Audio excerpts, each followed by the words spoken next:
Caso com o Luan Rodrigo. Então agora vamos mudar de assunto, é isso, meu diretor?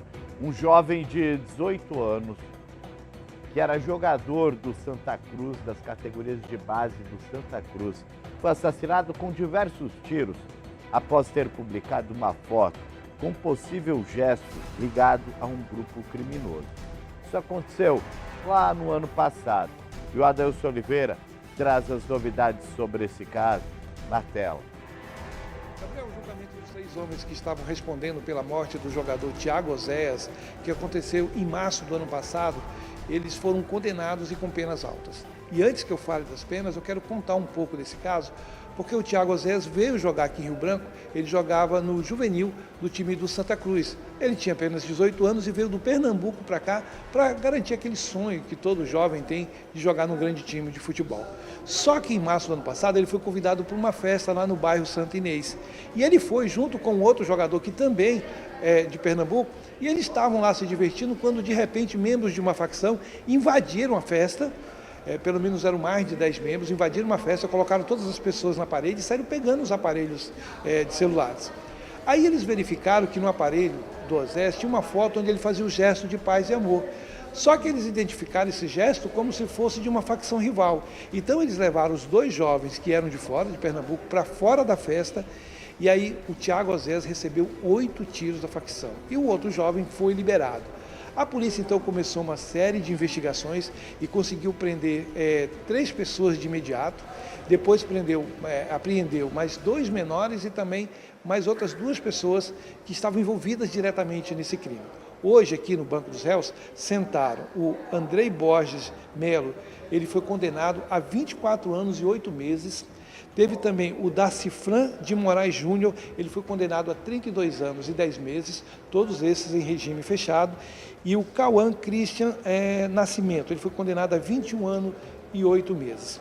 Essa é apenas a primeira etapa do julgamento, porque ainda vão ser mais julgadas mais 3 pessoas que também participaram diretamente desse crime. Inclusive, um homem conhecido como Abacate, que é liderança da facção do bairro Santa Inês, e partiu dele a ordem para matar o jovem. Eu conversei com o promotor Hildo Maximiano e ele estava me falando o seguinte: foi um crime bárbaro. O jovem não participava de nenhuma facção, não tinha nenhum problema com a justiça, com a polícia, morreu simplesmente porque apareceu numa foto fazendo um gesto de paz e amor. Vamos à entrevista do promotor?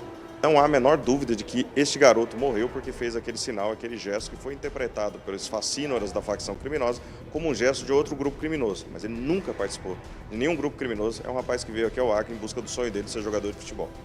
E esse aqui foi só a primeira parte desse processo? Só a primeira parte, há outros que já foram denunciados e haverá um outro julgamento do restante dos acusados, em que nós esperamos que a pena seja também proporcional e que haja também, por evidente, a condenação e a pena respectiva. A família cobrava muito do judiciário, da polícia daqui. Eu acho que deram uma resposta, né?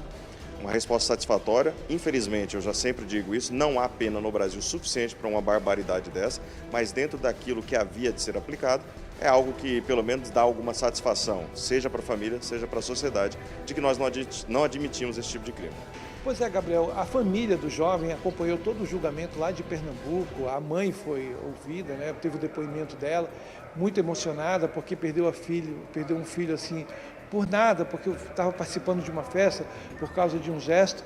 Para o promotor, as penas, elas, de certa forma, dão uma resposta a esse crime bárbaro, e lembrando que os menores que participaram também, eles já foram também condenados, eles têm uma sentença, só que aí é um outro tipo de prisão, é um outro tipo de pena. Eles vão ficar aí 6 meses, depois serão avaliados se ficam mais ou não, no máximo 3 anos eles já estão liberados, já estão soltos, porque responderam por esse crime. E a polícia acredita que tem mais pessoas envolvidas, mas como por enquanto são 6 jovens que também faziam parte dessa facção, os 6 homens e mais 2 adolescentes. E eles responderam por esse crime bárbaro, responderam também porque faziam parte da facção e também porque fizeram corrupção de menores. E, infelizmente, não tem como dar uma resposta melhor para a família do que essas penas que, de certa forma, são altas para esses membros de facção.